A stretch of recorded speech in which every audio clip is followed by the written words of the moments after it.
We're in the information age, and really what that means, it's oversaturated. Like podcasts in the rap scene, it's confusing. Whether you're going live or you zooming, you ain't on the same page, so you read what the room thinks, and the room thinks too many words, and every word is personal. When it's in type, it's even worse. You misunderstood? That's just how it works. So I'm a hypocrite just like the rest of the earth. And racists think you hate them, so they gotta hate you first. Miscegenation, it's a crime. The melting pot is an urn. They want us normal and ignorable, killing to burn. Sexism isn't a two-way street. Listen to her. And slutting got no use. It's an excuse for a slur. Don't blame it on the evil. It's just people who hurt. You get what you got, whether or not you deserve. You gotta explain it all, even the obvious worth. Don't fixate on the clickbait. Just give it a wide berth. Welcome to the Museum of Dead Words. I'm your tour guide, Dyalekt, alongside Pamela Capalid, Kristen Crouch, and Andrew J. Scoville. I spent the last 2 years pouring through online conversations to find words that kill discussions and ruin discourse. We dubbed these words dead and have been infiltrating art galleries, co-working spaces, galleries, anywhere we can get our hands on, so we can tell you why these words died and how it matters. In the online series, we'll be spending a week with each word, with Blueprints in Progress on Tuesdays, where we get deep into how a word dies, and on Thursdays in the main event, where we have a collaboration with artists from around the world to share their experiences with these words. If you know a word or phrase that has died or may be in danger, please share in the chat, drop it in the dead word bucket, or visit us on museumofdeadwords.com, DM me, find me some kind of way. A little about the museum. We open when your mouth stood. Thanks to the generous contribution of millions of donors like you, we've been able to identify and catalog a growing list of words in the English language that have been falling into disuse. You may be wondering why I put rhymes together to make these things make sense. Well, language doesn't actually mean anything until we infuse it with rhythm and tone. So we use these things to keep the words in check. On Tuesday in Blueprints of Progress, we went over the word clickbait. You see here down at the bottom, if you look at that part, it tells you the word that we're doing. Clickbait is a brand new word. It came out in 2006, and one of 3 words that we have in the museum where we're actually able to track it down to a person, the only one who's still alive and tweeting right now. The thing about clickbait is clickbait was another word that was meant to call out injustices, unfairnesses, and confusion that was happening. People didn't know what news was true and what truly wasn't. And clickbait was meant to help people be able to discern from advertisements, and that ended up being a difficult thing. So we're going to go to our artists, and we have wonderful artists from around the world. This one here is Simon Benlulu from Santos, Brazil. He lives and works in Sao Paulo right now. He's got a Bachelor of Visual Arts at Centro Universitario Belas Artes in Sao Paulo. He works in drawing, he does painting, sculpture, and prints in dialogue with the notions of art politics, covering urban problems between introspective psychology and the social environment. So check out the work that Simon did for us with Clickbait. I'm going to pull it up. It's really cool stuff. This is going to come on. I'm going to get out of the way, run some tunes.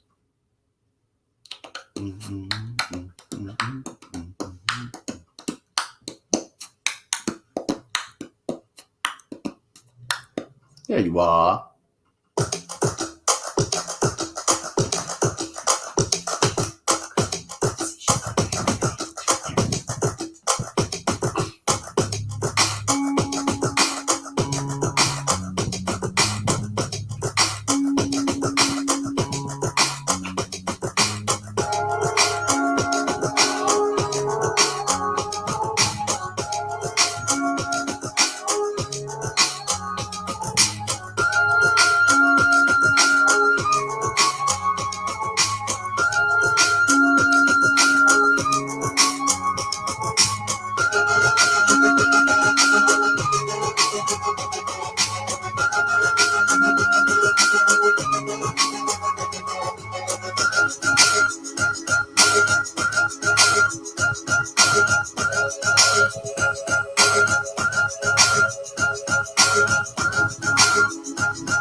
That was the smoothest transition.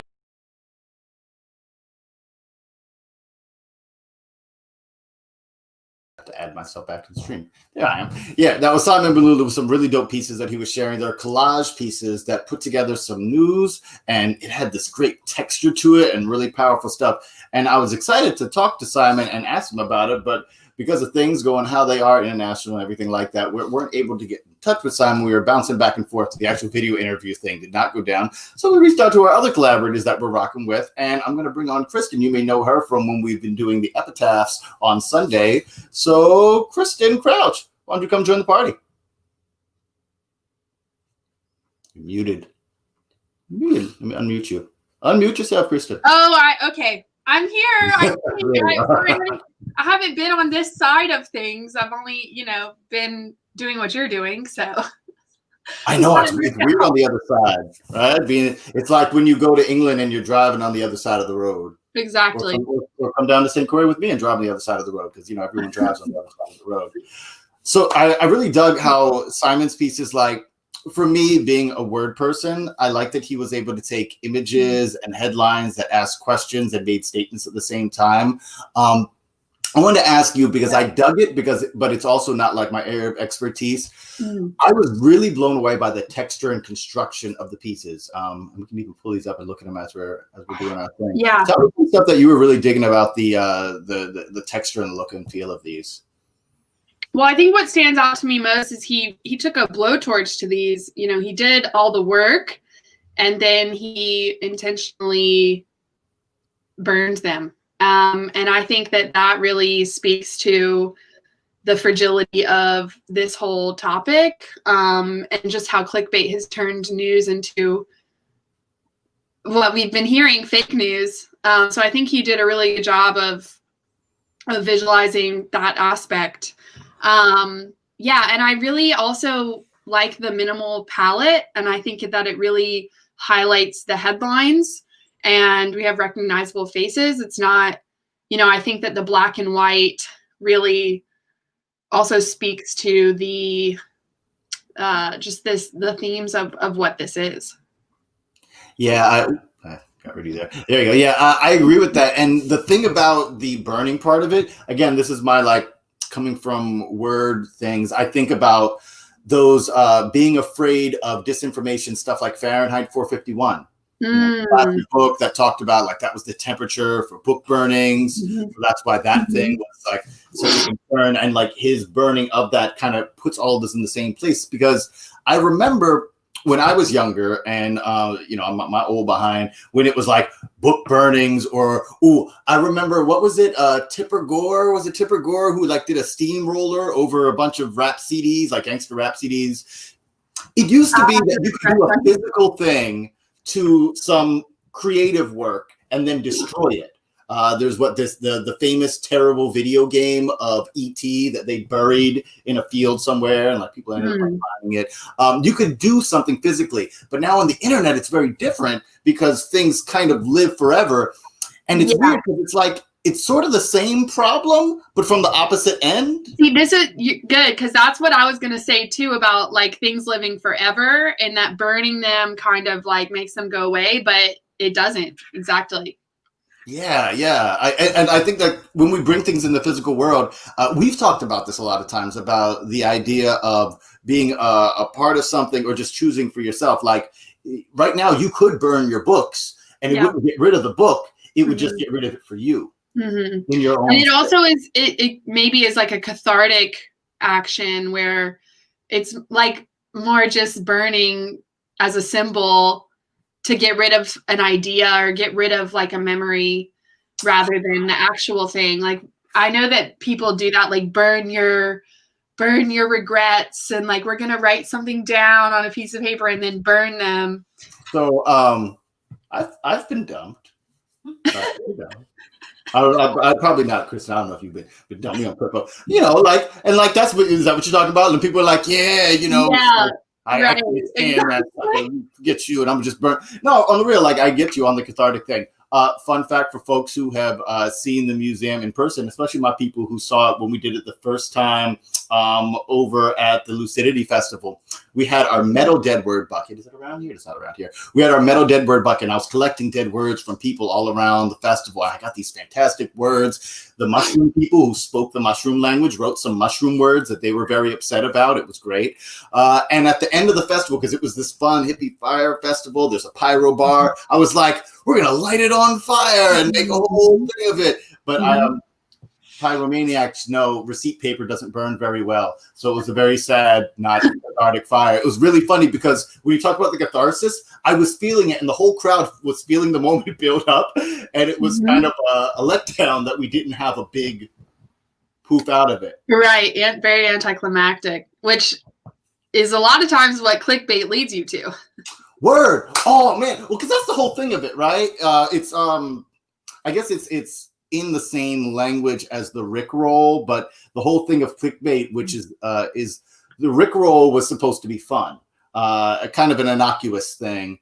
Remember when like someone would say, "Hey, there's this great thing." This is from a few years ago. It was like, "Hey, I got this cool thing. Come check this out." And you click on it, and it's Rick Astley singing, "Never gonna give you up." Oh, but that one was more like a prank, and it usually wasn't trying to sell you anything or trick you into anything. It was like just like a whoopee cushion. It was like, I tricked you and it was over. Yeah, gotcha. But clickbait, like people get mad at the idea of clickbait because it would lead you to nothing. And I think this is where like the word died when I was talking a little bit on Tuesday is people's disappointment. This is similar to the Fahrenheit 451 thing. People's disappointment having to do with being personal. Right. And if I read an article and I had an expectation for the article rather than a desire for information, if I was disappointed with what I got, then I saw, clickbait forced its way onto my list. I had plenty of other words that I thought were interesting, but I just saw such a torrent of it when I was doing my research, when people were just like, I didn't get what I expected. I didn't get what I wanted. Clickbait, this is fake. Yeah, I was just thinking about this today, that clickbait feels like, it almost feels like more the thing, the idea, rather than a word, because it's probably the one word in the museum that I have not heard as much in conversation.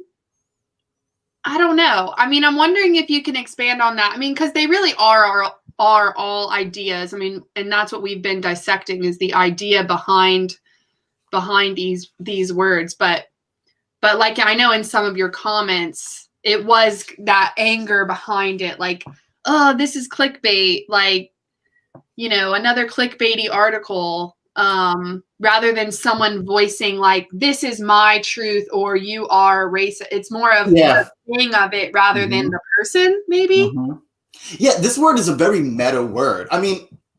It's from the 2000s. It's the only one of our words that's from the 2000s where we've gotten very meta about everything. By the way, she just was sharing a little video of Simon's progress and process. So yeah, I love it.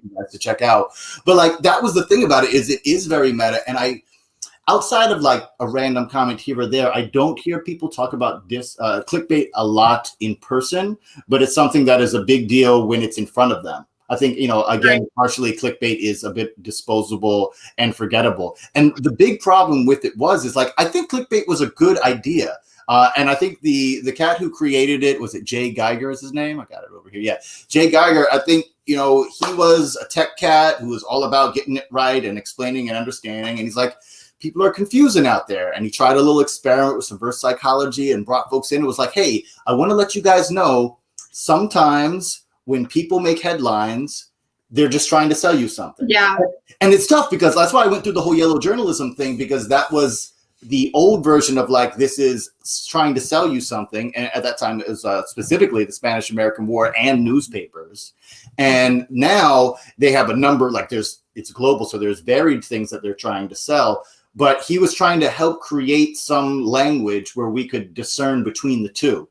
And what got messed up is the thing that I was saying, where it became so personal, where anything you disliked became clickbait. Then even if you and I talked to each other, I was like, oh, Kristen, don't read that article. It's just clickbait. But that's because I didn't dig it. And that's because I wasn't feeling it. What I'm saying? That's what I was saying. That kind of has me thinking too, like, how synonymous is clickbait with fake news? Yeah. Well, Is okay. it? Ooh, can I? I'm gonna pull up. Do I still have it on me?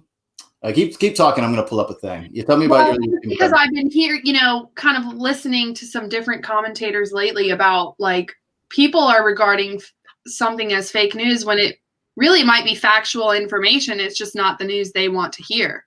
Yeah.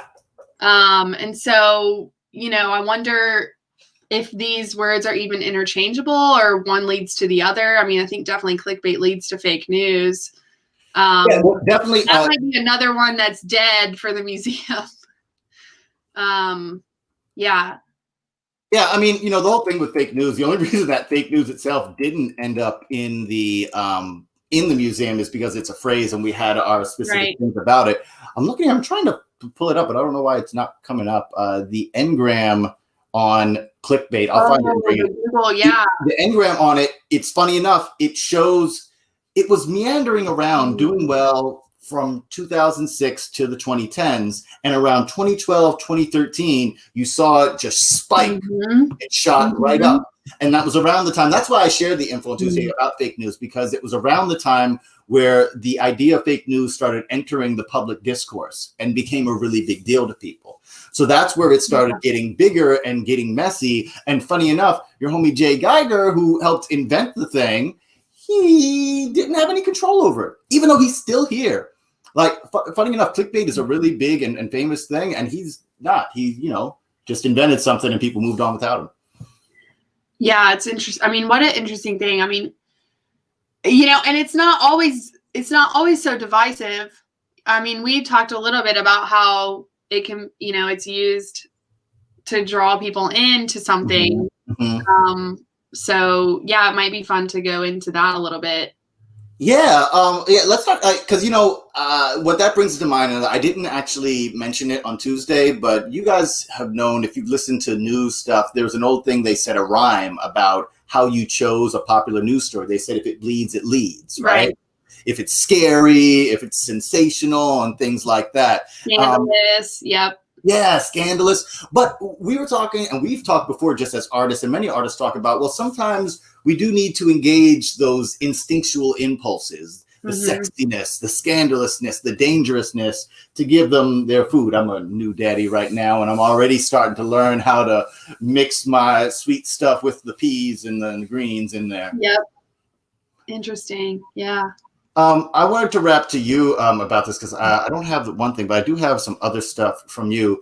You've done a lot of work as not as just as an artist yourself, but also as a curator, working with several artists with these things. How do you make it easier to have something that's, I guess, scandalous, explosive, attention grabbing, without it being fake, without it being I guess inauthentic is a word, insincere, I think, is the realistic word of it, without it being insincere? We talked before about this, about your Full Frontal show, and I really liked the stuff that. Can you tell me more about like how that happened and went on with that? Yeah, well, that show was inspired by an event that happened locally in my hometown in North Carolina. There had been a call for entry for art exhibition for like our annual Azalea Festival or something. And an artist submitted some nude figure studies, and she got her work in. And then as soon as she dropped it off, they denied her piece because they, quote, said it was full frontal nudity. And I have also worked as a figure model, so I was deeply immersed in that community. And it just sparked a conversation within that class, in like a figure drawing class, of like, I want to do a show combating this, because, there is a difference. Where is the line of like a full frontal,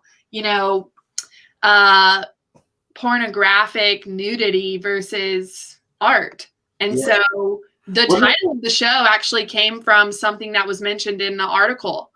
It was just a quote from them talking about the work, saying it was full frontal. That's amazing. I wanted to, do you know if this is true? I remember someone talking about a court ruling, I should look this up, about what the definition of pornography is. And it doesn't, from my understanding, it didn't necessarily have to do with nudity or sexuality. The big point of it is that it had no artistic merit, that you couldn't find anything creative about it. So exactly. And that's so really subjective, but yeah, well, in this show, what we did is, so the title was Full Frontal, and it was a call for artists, all media working with the nude figure. And then at the opening, I had a figure drawing class happening. So I hired 3 figure models to rotate from being in my studio. I set up like a figure drawing class, and then they rotated out onto these pedestals in the gallery. And that was the opening reception. There was also some information going about nudity throughout art history. And then we had a panel discussion later in the week where I invited 6 different voices of expertise in the arts field and education talking about this taboo. And this woman actually speaking in that last photo works with at a domestic violence shelter and works with kids. And she was speaking about, you guys see it as art, but this could still be triggering and inappropriate for young kids. And so it was just a really vibrant conversation about, where do you draw the line? And one of the speakers on the panel is an artist, and he talked about Patti Smith's homeboy, Mapplethorpe, Robert Mapplethorpe. Robert Mapplethorpe. I was like, Patti Smith is a lot of, Robert Mapplethorpe. Yeah, Robert Mapplethorpe. And, where do you draw the line of pornography and art? And that was what we talked about, is that pornography is no artistic merit. But exactly, it's super subjective. So this is an example of, this show was packed. And I think because... Also, as we're warning people, just to let you know, a quick warning, you may see a very tiny butt or boob. Right, yeah. Just while we're warning people. But I think that, people are drawn to the scandalous, and it wasn't even necessarily that it was about something that happened in Wilmington, but just the fact that it was nudity. And I think that there is in this case, something that seems clickbaity is used to draw people in, to offer them like more information and open dialogue and discussion about something in a safe place. Or, I think that the art gallery really does become an experimental place of like these issues that are taboo can really be laid out in the open in the gallery space. So it was a fun show. It was definitely scandalous. That brings up a word to me that I think a lot of artists are afraid of, but I think if we embraced it, we will be able to do a little bit better job of flipping it like you did in this show, because what you were showing wasn't nudity or sexuality. What you were explaining and showing in that art, at least like from my perspective, the thing I was getting is cliche. Right? Mm-hmm. There's this idea, like this cliche of like, artists don't like cliches because they're like, everyone understands them, everyone knows them. But that's the juicy part about it. That's the good thing about cliches, is you can take them and you can flip them. When you see artists, and hey, I'm guilty of it being an indie artist, we always are like trying to unpack stuff that hasn't been vividly shown enough to the public for everyone to understand all the edges. If you have a cliche, everybody knows every facet of it. I give you the rom-com situation, we give you the landscape painting, any of those things. I throw an image, or we throw a single couple of words, people understand what's going on. So that gives you so much room to take it and flip it. And it's like, we weren't trying to get y'all enticed and into the sexy part of this show. We're trying to show you the cliche of nudity and how that works. And I see all the branches you got from that. That is really, I love that. That's really interesting. I haven't thought about it in that way. I mean, because it's true. I mean, every foundation, as going to art school, figure drawing is a foundational class that we have to take. And I think that a lot of girls in my photography major went through their nude self-portrait phase for a project, including me. And that's just like something you got to get out, that, it's definitely like a cliche, but there was so much interesting conversation that happened around the show and just kind of what it showed people. Like one woman I interviewed her at the end, and she said, it made me feel really good about my body to see people so open. And, it just made me feel like more confident and beautiful. And that's really what the goal is for me. And so, yeah, I think that, it's just interesting how that in like the context of clickbait, how it can be flipped on its head. Yeah, one of my favorite rap ones.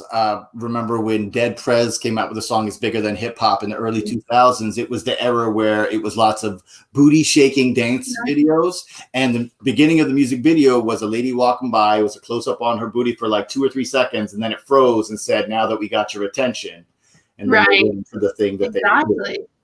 Yeah, it's like, now that we have your attention, like, we're gonna have people drawing who've never been in a drawing class before, and come to a panel discussion. And yeah, it was really interesting. Can I ask you as an artist about that? Like, so we've talked about how it can be a good thing when you use something that's inflammatory to bring people in the room and then give them something they need. Mm-hmm. As artists, we're artists, like we're professional guessers, right? So how do we know when is the line, and do we even, I know this is like super big stuff, but like, do we even have the authority to be like, it's okay that I'm giving you something that's a little bit extra exciting or even a little bit too vague to draw you in because I'm going to give you something that's really good for you? Yeah, I mean, I think that the line is drawn when it's not relatable. And I find, and that, again, that might be subjective, but in my work, in my personal work and the things that I've curated, it always begins around some basic human fears or basic, like, just foundational elements of the human condition, and like nudity being one of them. And in that panel discussion, we talked about how it contributes to societal view of homosexuality and race, even, how we view different bodies. And so it was important for me to get to the root of the colors of, okay, it's more than the colors of the body, but the body itself. Like, we're uncomfortable with the body itself. So it leads to this thing. And, another show was about just like, our energy throughout our body, chakra, without having said chakras. And that became a really relatable thing. So I think it really is up to the viewer to decide. And I rely heavily on that interaction. I like to just lay out, really do a lot of investigation through reaching out to people and through conversation and research of like, okay, what is this about? What is the root of this? Lay it out, keep it open, and provide a space where people are like free to be curious, because it really leads down so many different avenues that I don't even expect or plan for. Yeah, I love the curiousness, because like that's the thing, is like we kind of expect the audience to be the artist too. A thing that you brought up that I want to start pulling this into, because we start wrapping up a little bit soon. You were talking about fear, and it makes me think of how in business people always talk about when you're starting a new business or you have a new thing. And I know you work for yourself and have done a lot of freelance work, so you probably heard this. People will say pain points is a phrase that people use. And what that meant to be is, what are people afraid of? What are people worried about? What do people think that they need that they don't have? And then you can show them that you can provide that thing, and then they will buy that from you, whatever it is that your industry is. And I've always had a problem with that, because that feels very manipulative. The idea of pain points, and I'm going to use your pain and your fear to dig into what you're doing. Hey. Hi. Hi. Speaking of pain and fear, hi everyone, this is my wife. Benlulu, I've been mentioning her this entire time. She's been doing a lot of work. Not I say in the intro every time I say her name. So everybody who's part of the crew. She's been a part of the crew and has been helping us with the museum for almost 4 years that we've been doing it. But she hasn't been a lot of on camera. So hey, Pam, we were just talking about stuff that I think you know a little about. A little bit, I heard. Kristen, one of the things that I love that you said was just the relatability of things. And I think that, artists explore and try to find those points of tangency where we can all kind of relate. Yeah. And I think that Dyalekt was alluding to in what you just said about finding these pain points is a lot of businesses try to exploit that relatability, right? They try and say like, oh, I know your pain points. I know your fears. I know how to relate to you. And my end goal is to get you to buy something because of it. And I think that is why clickbait felt so like such a great word to describe when someone was like taking advantage of you or exploiting you or like taking advantage of trying to relate to you. And then also really why it died and why that word became something where universally people were like, oh, clickbait, like, I don't really like, I feel offended that like someone thought they could relate to me and then exploit me through it, you know? Oh, yeah. Because you know that moment where you smell and feel the inauthenticity, you be wanting to fight over that. Oh yeah, totally. And I think that's why clickbait died, because we got exploited from it so much that we turned it into something that became so personal to us, where it was like, oh, it went from I'm being exploited to now I just don't like this thing, you know? Yeah, that's true, because they don't feel cared for. I mean, I think the difference in how an artist approaches that and someone with the end goal of making money is like we're able to share in that experience with them rather than like leave them hanging to fend for themselves.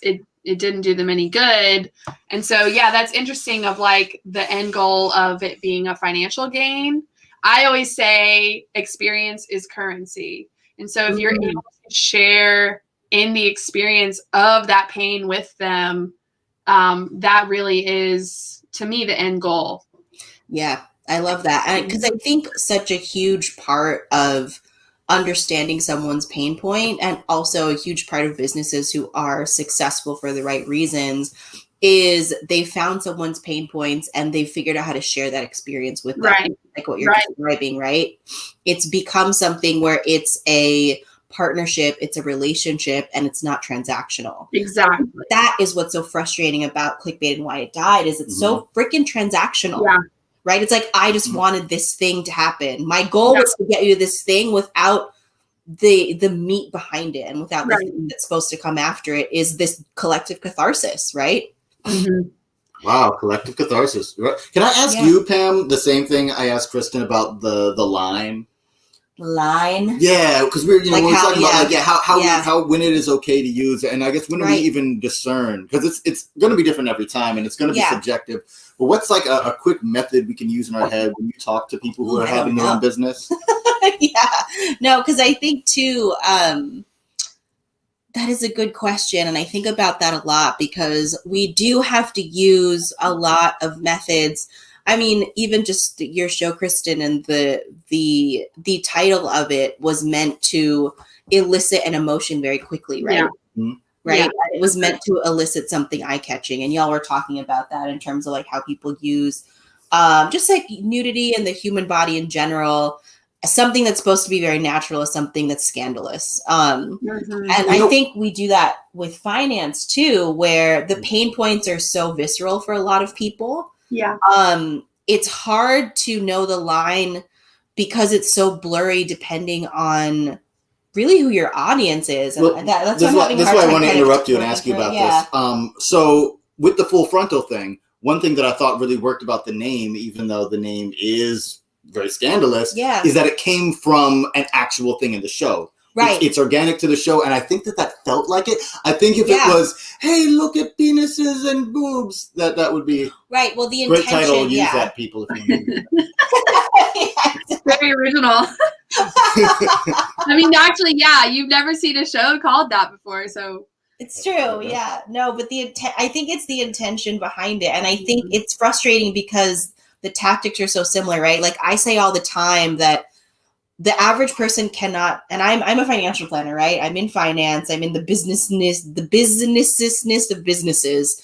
I'm in finance. I'm in the business of money, right? And I think that there's a lot of people who can't tell the difference between me, a financial planner, and like some random person out there who like paid off their debt and now thinks they're a finance expert, right? Advisor, yeah. Yeah, they can call them, people can call themselves whatever they want, right? At the end of the day, and when it comes to finance, because there's so much misinformation out there and because it's so confusing, it's really easy to exploit someone's pain point. And isn't there one lady who's called your financial mom? Yes, yeah. What Yeah. is A lot of people love saying like I'm your financial friend. So there's a lot of like there's a lot of trying to relate to people in a very direct way when it comes to finance, because people know that the pain point is so big and there's a lot of ways to easily exploit it. And I think that's why the line is so blurry, and that's why it's, you know, that's why it's hard to know when you've crossed it sometimes too. Yeah, I wonder if they even realize. I mean, they probably have good intention, but yeah, I don't know. Ooh, Maybe not. intention never leads you in the direction you was expecting. Yeah. I'm just saying. No, it's true. That's a I think good that's one. like intention is one side of it, but the other side of it is really listening and understanding how someone actually reacts to it, right?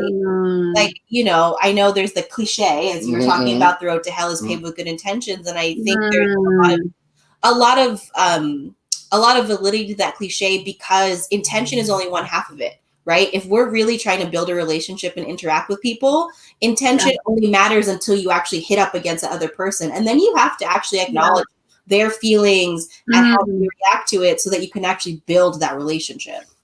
Yeah. We should probably start wrapping up because we've been taking some good time, but I really like, because I thought this was a nice one, like the golden rule versus, I only just learned this, the platinum rule. Which is like just the name of a business book. But yeah, it's just a business book. Yeah. Well, because the golden rule is treat other people how like you would like to be treated. And the platinum rule is treat people how they want to be treated. Yes. Which is like, right. Okay. That's really good for today too, for this world that we're in too. Yep. It's like we're all have such different preferences. I like that.